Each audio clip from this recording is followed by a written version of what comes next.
I never thought I'd be the one sitting in a courtroom, my name tied to a crime I never committed.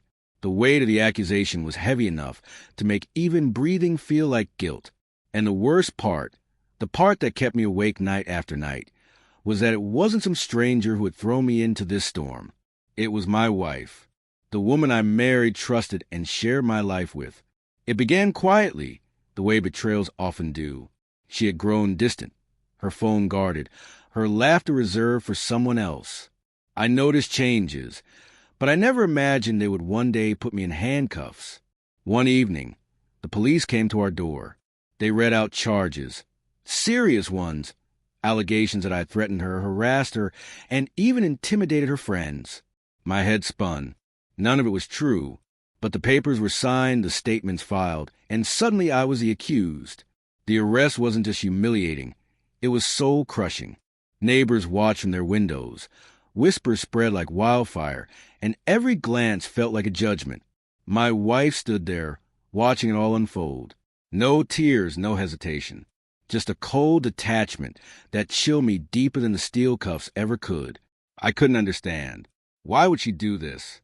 Why destroy me this way? The answer came slowly, painfully.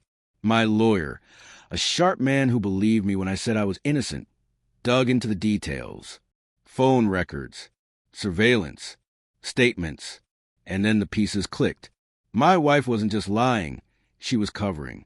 Covering for the man she was secretly involved with, a police officer. The very system sworn to protect the innocent was shielding her and framing me. The trial became my battlefield. Every session felt like walking into an arena where my reputation was on trial more than my actions. Her testimony was rehearsed, full of tears and trembling hands. She painted me as a monster, someone she feared, someone unrecognizable from the man I really was. I wanted to scream, to rise up and shout the truth, but my lawyer placed a steady hand on my arm. "Trust me," he whispered, and I did. The turning point came on the third week. My lawyer produced evidence that shattered her entire facade. Phone logs showing late-night calls not to her friends, but to the officer. Messages laced with intimacy, the kind only lovers share. Surveillance footage of them together on nights she claimed to be terrified of me. And then, the dagger. Financial transactions proving the officer had helped her file the false case, using his position to push it through faster, stronger, deadlier. The courtroom shifted. Gasps rippled across the benches. The judge's eyebrows rose. Even the prosecution faltered. And my wife, her face drained of color, her mask cracking in real time. For the first time, I saw fear in her eyes, not of me, but of being exposed. My lawyer's voice was calm, deliberate, ruthless. "Ladies and gentlemen, this man was not just accused. He was betrayed. The evidence doesn't only clear him, it shows a malicious intent in the accuser. This case was not about justice. It was about lust, manipulation, and abuse of power. When the judge finally declared me innocent, it didn't feel like victory. It felt like survival. My name was cleared, but my heart was in ruins. I walked out free, yet broken, carrying the weight of betrayal that no verdict could erase. As for her, the judge ordered an inquiry into her false testimony and the officer's involvement. Their affair wasn't just scandal, it was corruption. What they tried to bury me would have become their own downfall. I wish I could say I felt vindicated, but the truth was simpler. I had lost a wife long before the court exposed her. What the world witnessed in that courtroom was only the public unveiling of what my heart already knew.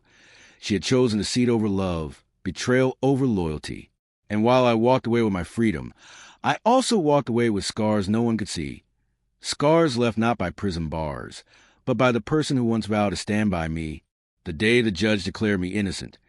The courtroom erupted into whispers. Some were shocked. Others seemed almost entertained, like they had just witnessed the twist ending of a play.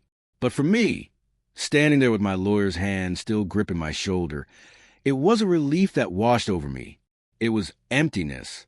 My wife, no, I should say the woman I thought was my wife, sat there trembling, eyes darting toward the officer who had been her hidden partner in all this. He avoided her gaze, his face stiff, trying to maintain the air of authority even as his own corruption had been laid bare for everyone to see. The judge wasn't done. He leaned forward, voice steady and stern. False testimony and manipulation of justice are serious crimes. This court will not tolerate attempts to weaponize the legal system for personal motives. An inquiry will be launched immediately into both the complainant and the officer involved. Bailiffs escort them out. The sound of shackles clicking onto the wrists of the very people who had tried to destroy me was surreal. I watched as my wife, her face pale, her lips quivering, was led away. She looked at me once. Just once. I couldn't tell if it was regret or anger in her eyes. Maybe both. But in that moment, I realized I no longer cared. Walking out of that courthouse should have felt like a triumph.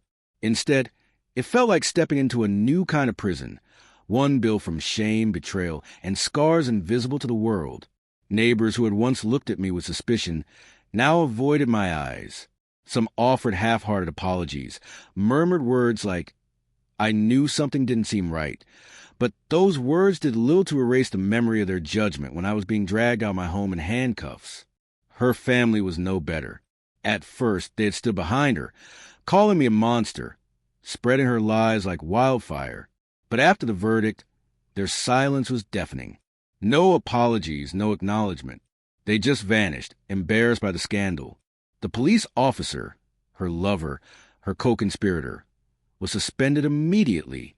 Internal Affairs launched a full investigation, and soon his whole career unraveled. The press caught hold of the story. Officer involved in affair and false case scandal. His face was splashed across newspapers, his name trending online. I watched it unfold with a strange mix of satisfaction and sorrow. Satisfaction because justice in some form was being served. Sorrow because I had once trusted the very institution that tried to bury me alive. But the nights were the hardest. Lying awake, staring at the ceiling, replaying everything. Her laughter when she thought I wasn't listening. Her cold eyes the day I was arrested. The venom in her voice when she gave her testimony against me. And the question that haunted me most: had she ever truly loved me, or was it always a lie? My lawyer told me I could sue for damages, drag her through civil court, make her pay for what she had done. But the truth was, no amount of money could buy back what I had lost: my peace, my dignity, my trust in love itself. Weeks later, when the inquiry was in full swing, I got a call. It was her, from jail. At first, I didn't want to answer, but some part of me needed closure. So I picked up. Her voice was shaky, broken. I didn't mean for it to go this far. I wanted out, and he promised me a way. I didn't know it would destroy you like this. I laughed bitterly. You didn't know? You signed your name on lies. You watched me get dragged away like a criminal. And you want me to believe you didn't know? Silence. Then soft sobs. I made a mistake. I thought he loved me. I cut her off. No, you didn't just make a mistake. You made a choice, over and over, and now you live with it. I hung up before she could say another word. Freedom felt different now. It wasn't the same as before. It was heavier, shadowed, but slowly I started to rebuild. My lawyer became a friend, one of the few people who had stood by me when the world turned its back. I focused on work, on small things, morning walks, late-night drives, anything that reminded me I was still here, still breathing, still alive despite everything. I wasn't healed. Maybe I never would be, but I was no longer broken by her lies. In the end, her downfall was her own doing. The affair, the lies, the false case. It all collapsed like a house of cards. And me? I walked away not just as an innocent man, but as a man who had survived the darkest betrayal imaginable. Because sometimes the harshest truth is this: the person who vows to protect you can also be the one who tries to destroy you. And the only way forward is to face that truth, survive it, and never let it define the rest of your life.